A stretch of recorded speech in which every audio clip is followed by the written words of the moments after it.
প্রথমবার চেষ্টা করছি রেড ভেলভেট কেক বানানোর।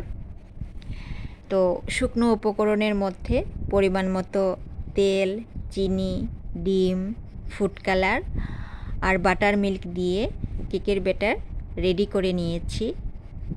এবারে কেনে ঢেলে দিচ্ছি।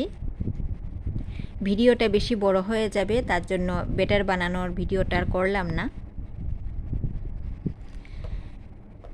টেপ করে নিচ্ছি যাতে ভেতরে জমে থাকা হাওয়াটা বেরিয়ে আসে। এবারে প্রিহিট করে রাখা কুকারে বসিয়ে দিলাম। ঢাকা বন্ধ করে বেক হতে দেব। তো 1 ঘন্টা পর কুকারের ঢাকা খুলে দেখে নিচ্ছি ঠিকঠাক বেক হয়েছে কিনা। একদম ঠিকঠাক বেক হয়ে গেছে কেক।